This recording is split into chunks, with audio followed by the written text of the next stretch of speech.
GSM educational service center CEO KVV Satyanarayana alias Solomon Raju, Visakhapatnam Akkayyapalem ATP నందు కలిగినటువంటి head office నుంచి మాట్లాడుతున్నాం. డియర్ పేరెంట్స్ అండ్ స్టూడెంట్స్, దయచి గమనించారు. ఈ యొక్క దినాలలో చాలామంది పేరెంట్స్ పిల్లల యొక్క భవిష్యత్తు గురించి ఆలోచన చేస్తూ ఉంటారు. మీ పిల్లల యొక్క భవిష్యత్తు తీర్చిదిద్ది వారి యొక్క కెరియర్ని అభివృద్ధి చేసి వారిని MBBS డాక్టర్లుగా మీ చేతుల్లో మేము ఉంచడానికి సిద్ధపడి ఉన్నాము. అయితే MBBS చదవాలి అనేటటువంటి ప్రతి విద్యార్థి కూడా మా యొక్క కన్సల్టెన్సీని GSM ఎడ్యుకేషనల్ సర్వీస్ సెంటర్ని సంప్రదించండి. ఈ యొక్క ఎడ్యుకేషనల్ సర్వీస్ సెంటర్ని సంపాదించిన తరువాత మీకు అన్ని విషయాలు క్షుణ్ణంగా చెప్పడం జరుగుతుంది. ఈ రోజుల్లో చాలామంది అనేకమైనటువంటి అడ్వర్టైజ్మెంట్లు వస్తూ ఉంటాయి. మా దగ్గర 10 లక్షలకి అయిపోతుంది, మా ద్వారా 15 లక్షలకి అయిపోద్ది, మా ద్వారా మరి 18 లక్షలకి అయిపోద్ది అని చెప్పి చాలామంది అంటూ ఉంటారు. అటువంటి వారందరూ కూడా ఫేక్ అని జాగ్రత్తగా మీరు ఆలోచన చేయండి.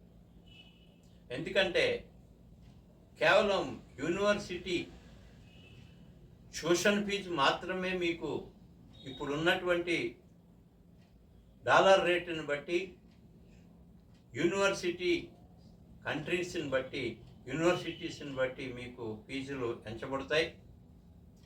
ఈ ఫీజులు ఇంచుమించు 18 లక్షలు, 19 లక్షలు, 20 లక్షలు, 22 లక్షలు, 30 లక్షలు, 35 లక్షల వరకు కూడా ఓన్లీ యూనివర్సిటీ ఫీజులు మాత్రమే ఉంటాయి. మన రూపీస్లో లెక్క పెట్టుకున్నట్లయితే డాలర్స్ రూపంగా మనం చెల్లించవలసి వస్తుంది.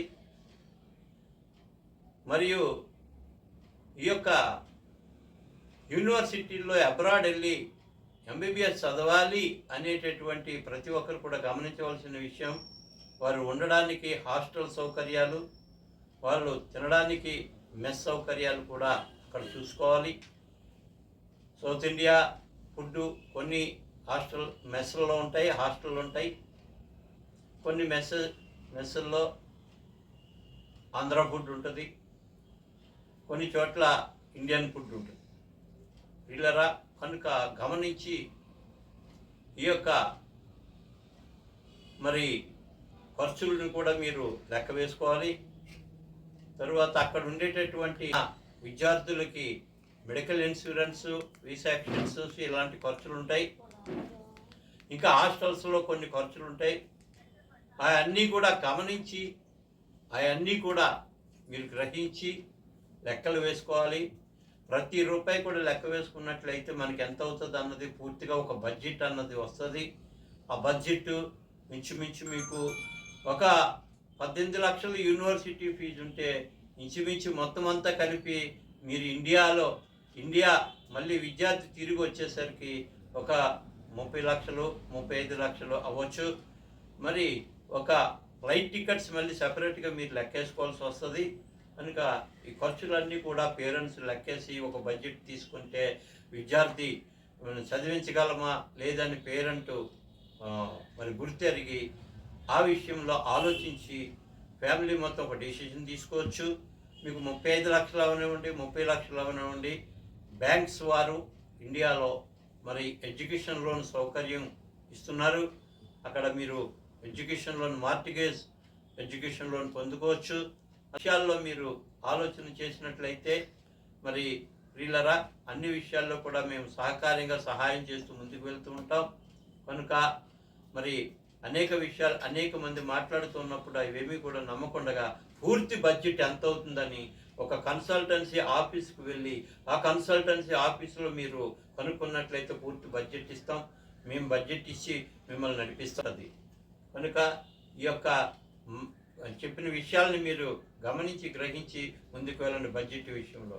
ఇక సౌకర్యాలు అన్ని విషయాలు వచ్చేటట్లయితే ఒక కన్సల్టెన్సీగా మేము పిల్లలకి కోర్స్ కంప్లీట్ అయినంత వరకు కూడా తోడుగా ఉంటాం. అన్ని సంవత్సరాలు కూడా చివరి వరకు కూడా తోడుగా ఉంటాం. ఇండియా వచ్చి నెక్స్ట్ ఎగ్జామ్ రాసినంత వరకు తోడుగా ఉంటాం. ఎఫ్ఎంజీ ఎగ్జామ్ రాసినంత వరకు తోడుగా ఉంటాం. పీజీ ఎంట్రన్స్ ఎగ్జామ్ రాసినంత వరకు తోడుగా ఉంటాం. అలాగనే మరి టాప్ 5 కంట్రీస్లో కూడా పీజీ చేయాలి స్పెషలైజేషన్ అనుకుంటే పంపించగలం. ప్రియులారా, అదేవిధంగా మీరు మరి ఈ యొక్క దినాలలో చాలామంది ర్యాంక్ రాలేదు, అయ్యో మా పిల్లల భవిష్యత్తు ఇలాగా పాడైపోతుంది, మరి ఏ విధంగా డాక్టర్ చేయాలని ఒక కోరుకుంది అనుకున్నటువంటి వారు మీరు ప్రత్యేకంగా ర్యాంక్ రాకపోయినా మా ఆఫీసుకి వచ్చి సంప్రదించండి. ఏ విధంగా మీ పిల్లల్ని డాక్టర్లు చేయగలుగుతారో ఇతర దేశాల్లోని అని చెప్పేసి నేను మీకు ఒక మంచి గైడెన్స్ ఇవ్వగలుగుతాను. మీరు మమ్మల్ని సంప్రదించండి, నడిపించండి. మీకు అనుకూలంగా అనుకున్నటువంటి బడ్జెట్లో మీ పిల్లల్ని డాక్టర్లను చేయడానికి GESM సిద్ధంగా ఉంది. మీకు అందరికీ నమస్కారం.